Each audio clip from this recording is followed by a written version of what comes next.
따라하십니다. 겸하여 섬길 수 없느니라.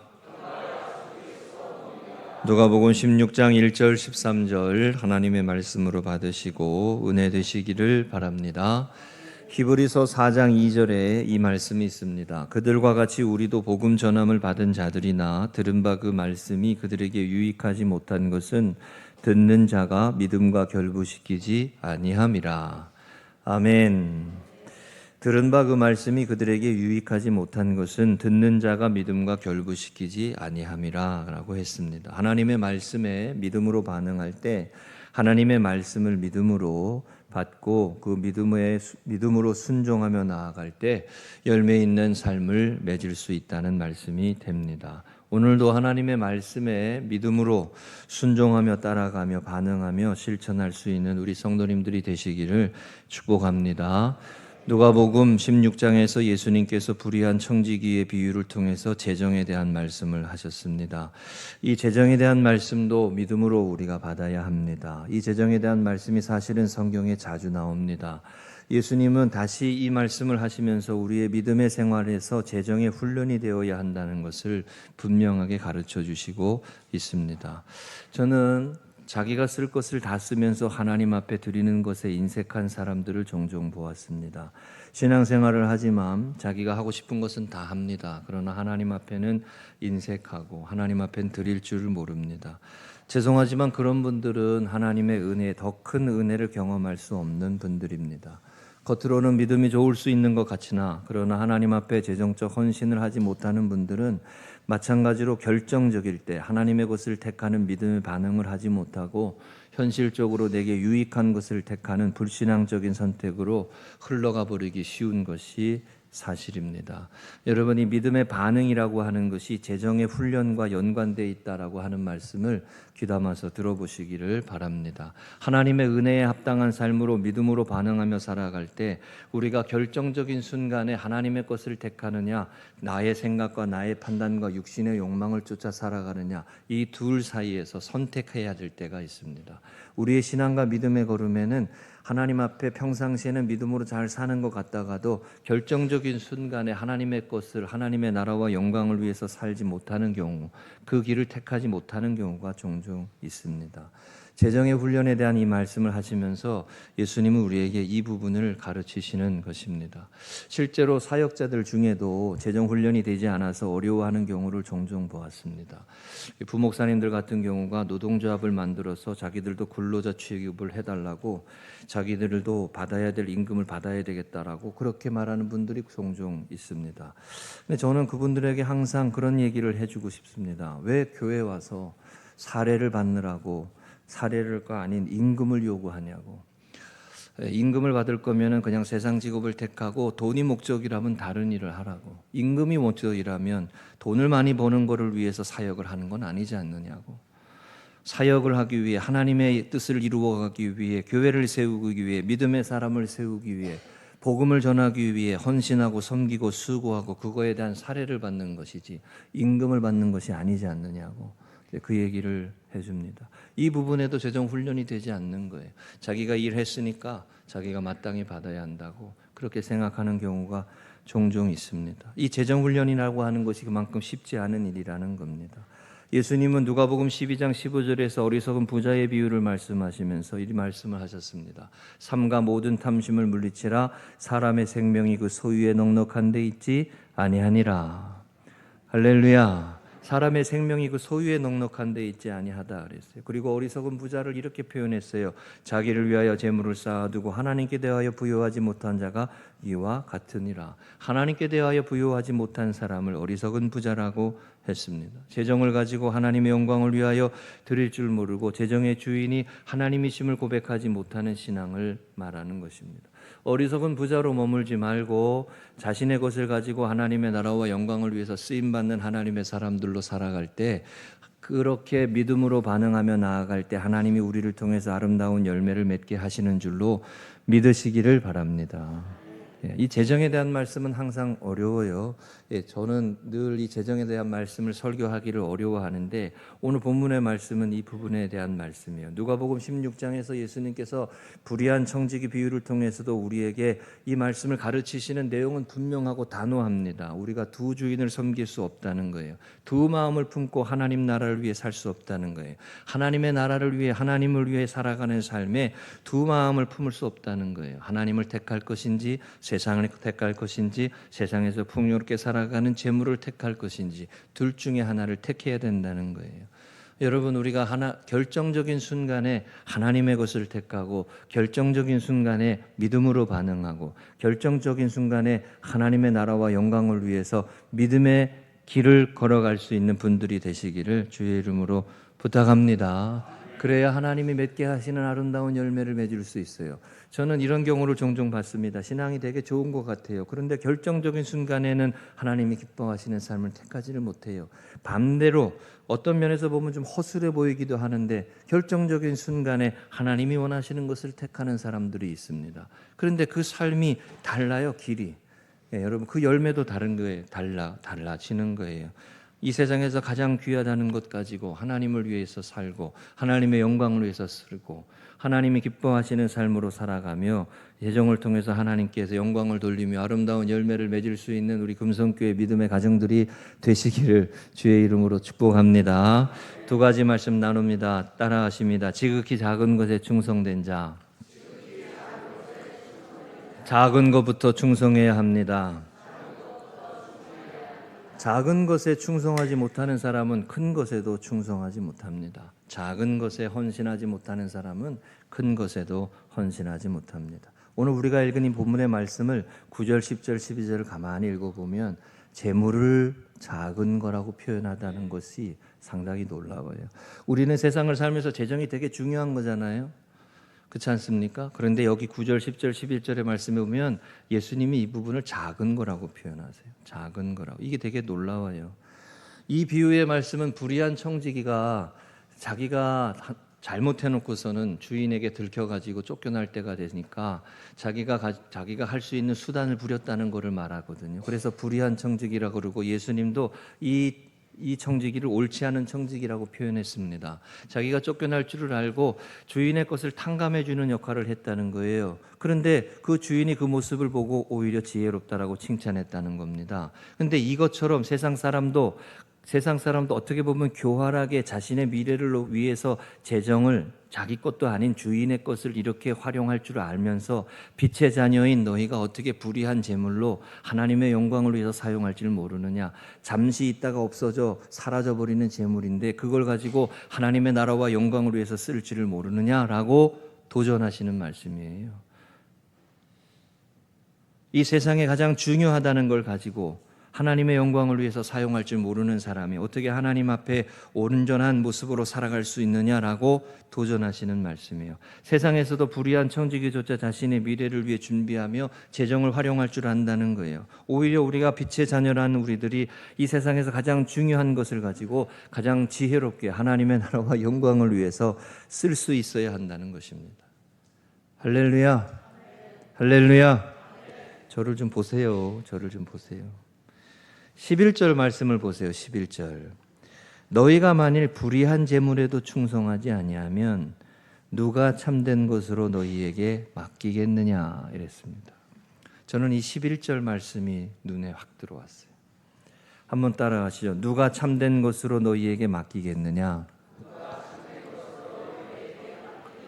이 말씀을 가만히 보면요, 하나님께서 참된 것으로 우리에게 맡기시지 못하는 이유 중에 하나가 불의한 재물에도 충성하지 못하기 때문이다라고 말씀을 하는 것을 볼 수 있어요. 재물을 가지고 하나님께 영화롭게 하지 못하는 사람이 하나님께서 더 큰 것을 어떻게 맡길 수 있느냐라는 거예요. 마치 리트머스 시험지처럼 테스트하고 시험하시는 거가 재정을 어떻게 사용하느냐라고 하는 것을 보신다는 겁니다. 불의한 재정을 가지고 충성하지 못하는 사람한테 더 큰 것을 어떻게 맡기겠느냐. 세상에서도 가게를 한다 그래도 사업장을 한다 그래도 믿지 못하는 사람에게 캐시어를 맡길 수가 없어요. 계산하는 사람 맡길 수 없습니다. 그 사람을 믿어야 그걸 맡기죠. 그리고 신뢰하는 사람에게 더 많은 것을 맡기게 되죠. 이 재정이라고 하는 것이 하나님이 테스트하시는 거라는 거예요. 재정에 투명하지 않은 사람, 사리사욕을 채우고 자신의 이익을 위해서 행동하는 사람이 어떻게 거룩한 나라, 거룩한 백성으로 빛의 자녀로 하나님의 영광을 위해서 살아가는 그런 사람으로 더 크게 쓰임 받을 수 있겠느냐라는 말씀이죠.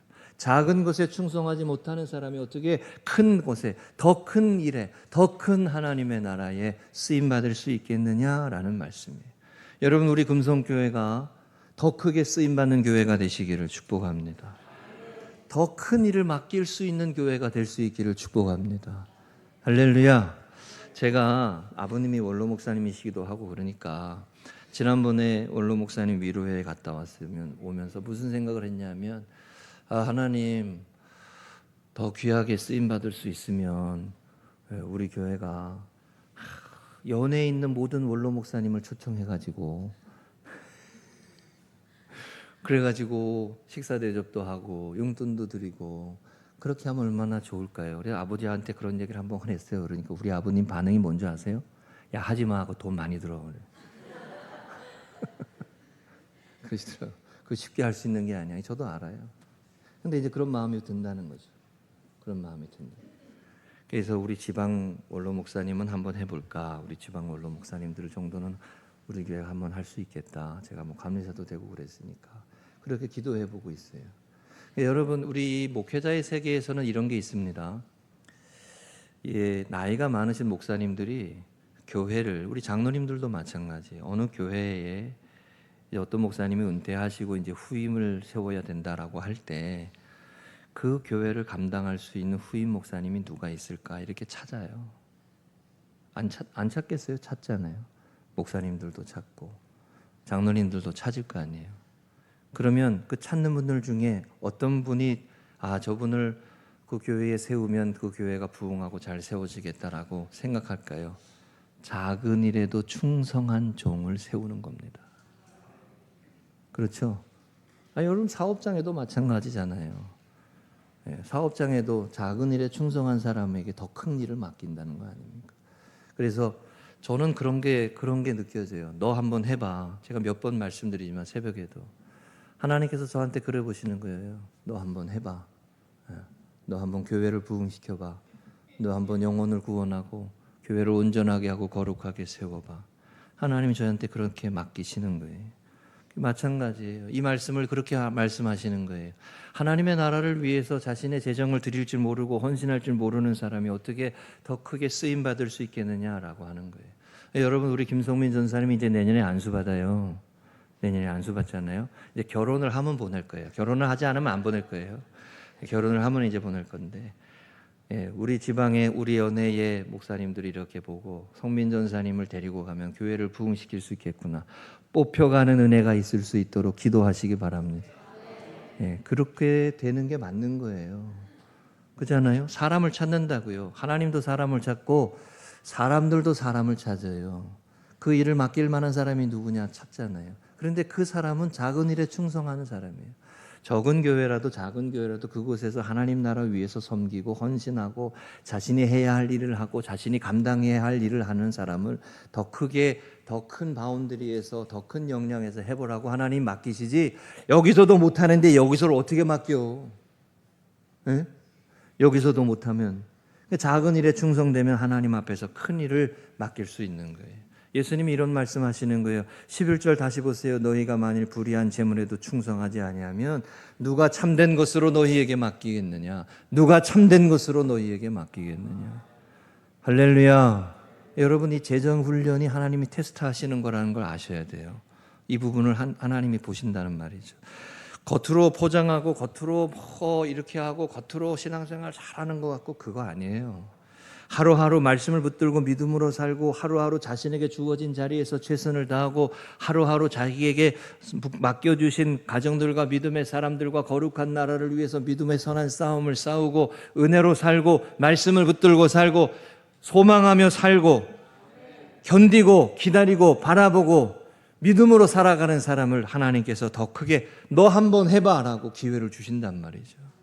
우리 금성교회도 하나님 앞에서 더 크게 더 귀한 것으로 쓰임받는 하나님의 사람들 사모하면서 이 부분에 훈련이 돼서 더 귀하게 쓰임받는 분들이 되시기를 주의 이름으로 간절히 축복합니다. 우리가 이 부분에서 말라기 3장 10절 말씀 늘 보잖아요. 만군의 여호와가 이르노라 너희의 온전한 11조를 창고에 들여 너희 집에 양식이 있게 하고 너희로 나를 시험하여 그곳으로 나를 시험하여 내가 하늘 문을 열고 너희에게 복을 쌓을 것이 없도록 붙지 아니하나 보라. 할렐루야. 이 말씀에도 나오잖아요. 나를 시험하여 내가 하늘 문을 열고 나를 시험하여. 포로기를 지나서 이스라엘 백성들이 다시 이스라엘을 재건하고 난 다음에도 똑같은 일을 반복했어요. 하나님의 영광을 위해서 살지 못하니까. 그러니까 또 말라기 시대에 다시 포로기와 같은 포로기를 겪을 수밖에 없는 영적인 위기가 찾아왔어요. 제가 전에도 한번 말씀드린 적이 있었습니다. 말라기 시대가 보여주는 세 가지 특징이 있다고. 하나는 예배의 위기고, 하나는 가정의 위기고, 하나는 헌신의 위기고, 섬김의 위기고. 하나님 앞에 헌신하지 않아. 하나님 앞에 섬기지 않아.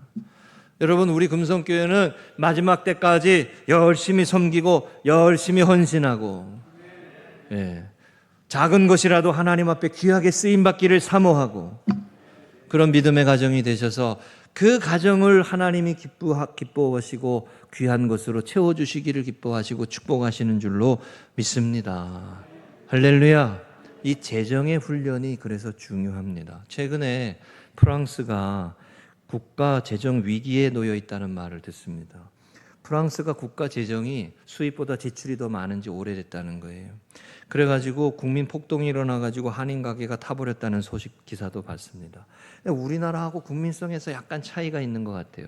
저 나라의 문제는 연금의 문제예요. 연금이 너무 많이 나가고 있어가지고 생산력보다 소비력이 더 많아져가지고 그렇게 어려움을 당했어요. 우리나라는 국가 부도 위기가 나면 금 모으기 운동을 해가지고 IMF를 벗어나려고 했잖아요. 요즘에 하자 그러면 또 할지는 몰라.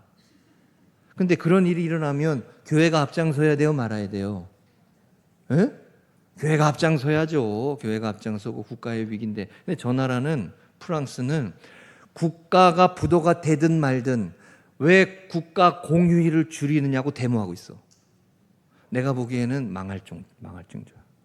근데 프랑스가 되게 위기라는 거예요, 지금. 설교를 준비하면서 다시 프랑스에 대한 자료를 찾아봤어요. 그런데 어느 누구도 손해를 보려고 하지 않아요. 어느 누구도 책임을 지려고 하지 않아.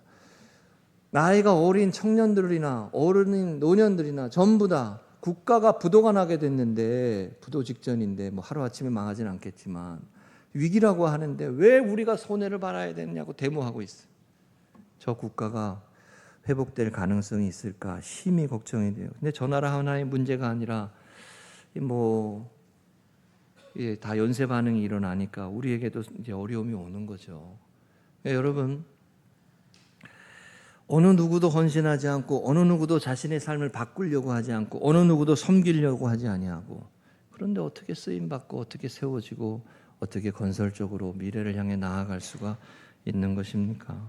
지난 주간에 생명의 삶에 이런 글이 있었습니다. 주님이 베푸신 은혜에 대한 합당한 반응은 그분의 거룩한 고난에 동참하는 것이다. 아멘이 되시나요? 주님의 은혜를 깨달은 사람, 하나님의 은혜를 깨달은 사람의 합당한 반응은 그분의 거룩한 고난에 동참하는 것이다. 십자가를 지고 죽기까지 순종하셔서 부활하셔서 우리의 죄와 허물과 사망의 종로로 탈 수밖에 없는 인생을 구원의 길로 이끌어 주신 하나님의 은혜를 깊이 깨닫고, 나도 그 은혜를 믿음으로, 나도 그 능력을 붙들므로 구원받은 하나님의 자녀가 될 수 있는 그 은혜를 깨닫는 사람은 자신도 제자로서 헌신하고 섬기며 따라간다는 것이죠. 할렐루야. 이 부분에 대한 말씀을 하시는 겁니다. 예수님은 재정에 대한 분명하고 단호하게 말씀을 하세요. 재정을 어떻게 사용하느냐 하는 것이 하나님을 바르게 섬기는 일과 관련이 있습니다. 여러분과 저의 삶에 하나님 앞에 불의한 재물로 친구를 사귀라는 말씀처럼 하나님의 나라와 영광을 위해서, 먼저 그의 나라와 그의 의를 위해서 세상에서 가장 귀하다는 것 가지고 하나님께 영광을 돌릴 수 있는 믿음의 걸음들 이어갈 수 있기를 주의 이름으로 축복합니다. 두 번째입니다. 따라하십니다. 두 주인을 섬길 수 없나니 하나님이 주인 되셔야 합니다. 하나님과 재물을 겸하여 섬길 수 없다. 이것이 말씀입니다. 하나님과 재물을 겸하여 섬길 수 없다. 여기서 말하는 재물은 단순히 물질뿐만 아니라 만몬이라고 해가지고 하나님 외에 다른 것들을 사랑하는 모든 것이 되겠죠. 확대해서 보면. 그런데요, 양자택일을 우리에게 강조하시는 이 말씀은 어려울 수밖에 없어요. 여러분, 솔직히 우리가 생각해 보면 하나님도 바르게 섬기고 세상에서 재물도 많이 소유하는 거, 그거 좋은 거 아닌가요? 제가 오늘 설교를 빨리 해가지고 목사님 왜 그러나 그러지 이제 그러실 것 같아요. 여러분, 하나님과 재물을 섬기고 하나님도 섬기고 부자도 되고, 예? 그걸 우리가 거룩한 부자, 성부 이렇게 말했어요. 저는 전혀 틀린 이야기는 아니라고 생각은 합니다. 그런데 왜 예수님이 굳이 이렇게 말씀하셨을까요? 우선순위를 세우라는 거예요. 우선순위를. 그죠? 먼저 그의 나라와 그의 의를 구하라. 우선순위를 말씀하시는 거예요. 근데 이거는 이스라엘 역사가 이미 우리에게 증거하고 있어요. 이스라엘 역사가 하나님과 재물을 겸하여 섬길 때 결국 승리의 길로 가는 게 아니라 결국 사단의 종로를 타고 죄의 종로를 타고 퇴락하고 허물어져 가고 하나님의 영광을 잃어버리고 예배를 잃어버리고 영적인 삶을 잃어버리고 거룩한 삶을 잃어버리는 삶으로 떠내려가고 흘러가 버리는 그것이 이스라엘의 역사였어요. 그 역사가 우리에게 보여주는 거예요. 구약 성경의 그 많은 이야기들이 우리에게 그걸 보여주는 거예요. 하나님을 우선화해서 섬기지 못할 때, 재물이 우선이 될 때, 물질이 우선이 될 때, 세상의 것이 우선이 될 때 사람은 대부분 열이면 열 하나님을 잊어버려요. 하나님 앞에 경외하고 하나님을 바르게 섬기며 살아가지 못하는 거예요. 그래서 예수님이 산장수훈에서 그 말씀하시는 거죠. 먼저 그의 나라와 그의 의를 구하라. 그리하면 이 모든 것을 너희에게 더하시리라. 하나님의 것을 먼저 구하고 하나님의 것을 먼저 찾고 하나님의 영광을 위해서 살고 하나님 앞에 섬기며 말씀에 순종하며 살고 힘들지만 어렵지만 하나님의 나라와 영광을 위해서 자신의 것을 드릴 줄 알고 섬길 줄 알며 살아가는 삶을 살아갈 때 이 모든 것을 너에게 더하시리라. 약속 있는 삶이 있다는 거예요. 하나님이 축복하시는 삶이 있다는 거죠. 하나님이 맺게 하시는 열매가 있다는 거죠. 할렐루야. 이게 복음의 열매 아닙니까? 이게 복음의 열매. 이게 하나님이 우리에게 맺게 하시는 열매가 있다는 거 아니에요. 사무엘 선지자가 이스라엘 백성들이 왕을 구할 때 그럴 때 사무엘상 12장 23절 24절에 이렇게 말했어요. 나는 너희를 위하여 기도하기를 쉬는 죄를 여호와 앞에 결단코 범하지 아니하고 선하고 의로운 길을 너희에게 가르칠 것인즉 너희는 여호와께서 너희를 위하여 행하신 그 큰 일을 생각하여 오직 그를 경외하며 너희의 마음을 다하여 진실이 섬기라. 오직 너희는 마음을 다하여 진실이 섬기라. 마음을 다하고 뜻을 다하고 정성을 다하고 중심을 다해서 하나님을 섬기라. 그렇게 했어요. 그 일이 바로 세워지도록 쉬지 않고 기도하겠다고 그랬어요. 그런데 사람으로 세워진 왕을 세워놓은 다음에 어떻게 됐습니까? 사람이 왕 노릇하기 시작하니까 이 사람의 부족함으로 인해서 이스라엘 백성들이 위기를 만나요. 이 사람의 부족함으로 인해서 어려움이 찾아오고 위기가 찾아와요. 하나님이 주인 되시는 삶이 아니라 인생이 주인 되고 사람이 주인 되니까 그 사람 때문에 오히려 위기를 겪고 어려움을 겪어요. 여러분의 가정에 하나님이 주인 되시기를 축복합니다. 여러분의 인생에 하나님이 주인 되시고 왕이 되시기를 주의 이름으로 축복합니다. 사람은 어리석어서 똑같은 일을 또 반복한단 말이죠. 역사로부터 배우지 못하고 똑같은 일을 또 반복해요. 결단을 하시고 하나님 앞에 다짐을 하시고 하나님의 나라를 위해서 내 삶을 드리는 삶을 살아야지 라고 선택하고 믿음으로 반응하고 믿음으로 붙잡아야 돼요. 이거를 믿음의 선한 싸움이라고 그랬고 영적인 삶이라고 말씀하시는 것이죠. 아멘이시죠? 세상의 신 만몬이 아니라 하나님을 경외하는 삶을 세워가라고 결국 우리의 가정과 우리의 삶을 하나님 중심으로 세우고 하나님이 왕이 되시는 삶을 살아갈 때에 우리의 삶에 하나님이 채우시고 인도하시고 열매 맺게 하시는 축복이 이어지게 된다는 것입니다. 할렐루야. 아름다운 복된 가정은 사람이 주인이 될 수가 없습니다. 사람이 주인이 되면 똑같은 일을 똑같이 또 반복합니다. 제가 설교 준비를 하다가 그 OECD가 경제협력개발기구잖아요. 우리나라가 자살률 1위가 계속되고 있다는 얘기를 봤어요. 우울한 대한민국. 요즘에 가을에 얼마나 날씨가 좋습니까? 그런데도 여전히 저런 기사가 있더라고요. 흑백의 우울한 대한민국. 출산율은 세계 최저고. 요새 90년대생 산모들이 아이를 좀 낳아서 요새 조금 올라갔다는 얘기가 있어요. 여러분, 경제 규모가 발전했습니다. 우리나라가 선진국이다라고도 말하게 하고 옛날보다 풍요로운 삶이 되고 물질적으로 넉넉한 삶이 됐습니다. 그런데 자살률이 안 줄어요. 자신의 삶을 비극으로 생각하고 자신의 삶을 저주하고 자신의 삶을 스스로 포기해버리고 감당할 수 없는 삶의 문제를 이겨낼 수 있는 힘이 없어요. 자신의 슬픔과 아픔과 고통과 비전이 없은 모습 속에서 자신의 삶을 열어갈 수 있는 그런 비전이 없고 소망을 갖지를 못하고 세상에서 비교하고 세상에서 다른 사람 때문에 다른 사람처럼 살지 못한다고 낙심하고 절망하고 한숨 짓고. 여러분, 그렇지 않습니다. 하나님께서 우리에게 허락해 주신 아름다운 가정을 지키고 작은 것처럼 보이지만 그 작은 것을 아름답게 가꾸어 살고 하나님이 허락해 주신 은혜 가운데 기쁨과 감사로 살고 비전을 가지고 살고 소망을 품고 살고. 할렐루야. 그래서 그 작은 것들이 하나님의 은혜 가운데 확장되어져 가는 그 은혜를 사모하고 그렇게 미래로 나아가야죠. 다른 사람과 비교하고 남 탓하고 부모 탓하고 나는 금수저가 아니라서 인생이 망가졌다고. 그건 세상의 마귀의 소리죠.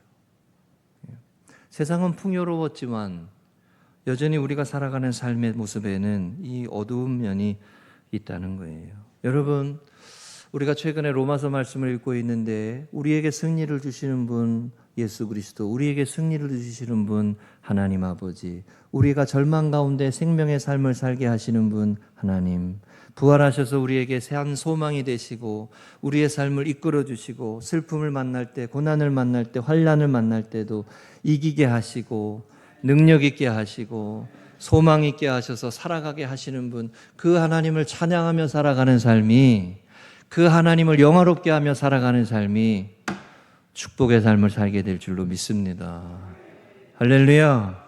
그게 로마서 8장 11절의 말씀에 그래서 이 말씀이 있어요. 예수를 죽은 자 가운데서 살리신 이의 영이 너희 안에 거하시면 그리스도 예수 안에 예수를 죽은 자 가운데서 살리신 이가 너희 안에 거하시는 그의 영으로 말미암아 너희 죽을 몸도 살리시리라.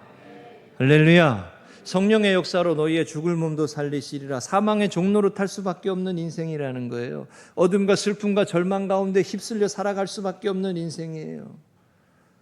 한숨 지을 수밖에 없고 낙심할 수밖에 없는 삶의 모습이에요. 누구나 다 하나님의 심판에 놓여 있을 수밖에 없는, 실패할 수밖에 없는 인생이란 말이죠.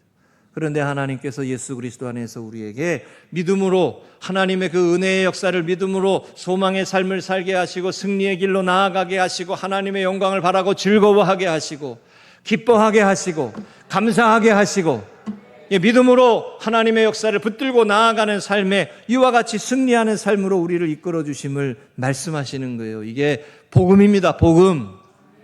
물질에 있고 없음에 휩쓸리는 삶이 아니라 오히려 그거를 가지고 하나님의 나라와 영광을 위해서 살아가고 하나님의 뜻을 이루며 살아가고자 할 때에 죄와 사망의 권세를 깨뜨리고 이기시는 부활하신 승리하시는 삶의 은혜의 역사에 참여하는 자로 살아가게 될 줄로 믿습니다. 할렐루야. 분명해요. 하나님의 말씀은, 이 본문 누가복음 16장의 말씀은 분명해요. 하나님과 재물을 겸하여 섬길 수 없느니라. 겸하여 섬길 때 이스라엘 역사를 반복한다는 거예요. 죄와 사망의 종노릇하고 하나님의 주시는 평안과 기쁨을 잃어버리고 생명의 삶을 잃어버리게 된다는 거예요. 자꾸만 하나님께 영광을 돌리세요. 자꾸만 하나님을 찬양하며 사세요. 자꾸만 하나님 기뻐하시는 삶을 구하세요. 나의 삶에 짓눌리고 허물 많은 모습에서 거기에 억눌려 가지고 거기에만 놓지 말고 하나님의 나라를 바라보고 하나님의 영광을 위해서 살아가는 믿음에 반응하는 사람들이 되시기를 축복합니다. 찬양제도 그런 거 아니에요? 찬양하며 살아가는 게 능력이 된다고요. 하나님을 노래하며 살아가는 게 능력이 된다고요. 맨날 아이고 아이고로 끝나. 쉽게 말하면 하나님을 찬양하고 우리에게 승리를 주신 하나님을 찬양하며 살아야 돼요. 무명의 그리스도인이 쓴 승리하는 그리스도인이라는 책이 있습니다. 제가 몇 번 저 책을 인용하는데요. 저는 이게 아주 중요한 책이라고 생각해요. 무명의 그리스도인이 쓴 승리하는 그리스도인. 여기에 이분이 이런 말을 했어요. 승리하는 삶이란 하나님의 평안과 기쁨과 능력이 함께하는 삶이다. 하나님의 평안과 기쁨과 능력이 함께하는 삶이다. 세상을 살면서 하나님이 주시는 평안을 잃어버리지 않고 그 안에서 항상 기뻐하는 삶을 사는 거예요. 기뻐하는 삶을 사는 거예요. 그리고 능력이 함께하는 삶, 세상을 이기는 능력이 함께하는 삶. 어떠한 환난과 아픔과 슬픔과 괴로움의 모습 속에서도 하나님이 주시는 기쁨과 소망을 가지고 믿음으로 살아가는 삶, 그 은혜 가운데 걸어가는 삶이다. 이러한 삶에 만족하지 않은 사람이 있을까? 과연 이보다 더 좋은 것이 있을까? 그리스도께서 이 삶을 주신다. 예수 그리스도를 향한 믿음을 가지고, 여러분 요한복음에 기록에 나와 있는, 요한복음이 기록된 것, 예수님이 그리스도이심을 믿고 영생을 주심을 알게 하려 함이라. 그죠? 거기에 생명이잖아요. 원래 생명을 주심을 알게 하려 함이라. 제가 한 가지만 더 얘기할게요. 우리 하임이하고 지유하고 지난주에 성경 퀴즈 대회 하는데 이게 나왔잖아요. 성경 퀴즈 대회 때 영생이냐 생명이냐 이거 가지고 옥신각신했단 말이에요. 제가 옆에 앉아 있다가 영생이라고, 정답이 생명인데, 예? 그 지유가 이렇게 썼다가 이거 생명이라고 고쳐서 썼어요. 근데 하임이가 내가 야 그 영생이야 이러니까 하임이가 다시 영생으로 썼어. 그런데 다시 고쳤어. 지우가 그래가지고 생명으로 써. 근데 하임이가 내 눈치를 보더니 한 번 더 썼어. 영생으로. 목사님이 맞겠지. 그러고서 영생으로 써. 정답은 생명이었어. 아, 그래가지고 제가 하임이 얼굴을 못 보겠어요. 하임이 얼굴을 못 목사님이 틀렸어. 네? 그거 헷갈리기 쉬워요. 근데 생명이니라. 예수 그리스도가 이 땅에 오신 것, 예수님을 믿고 생명 얻게 하려 하심이라. 사망의 종로로 사는 삶이 아니라, 슬픔에 눌린 삶이 아니라, 하나님이 주신 은혜와 생명과 평안을 가지고 승리하는 삶을 살아가는 삶이라는 거예요. 예수님이 이 말씀을 하신 이유가 이거예요. 하나님과 재물을 겸하여 섬길 수 없느니라. 하나님만을 예배하고 찬양하고 영광 돌리고 우선순위를 바르게 두어서 하나님이 주시는 승리의 삶을 살고 하나님이 맺게 하시는 생명의 영생의 열매를 맺는 우리 믿음의 가정들이 되시기를 주의 이름으로 축복합니다.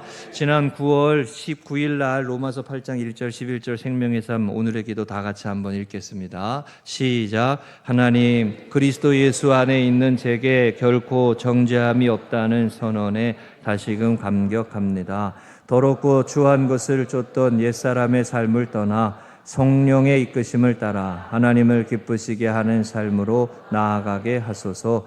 생명으로 인도하시는 성령의 음성에 집중하며 거룩한 길을 가게 하소서. 아멘.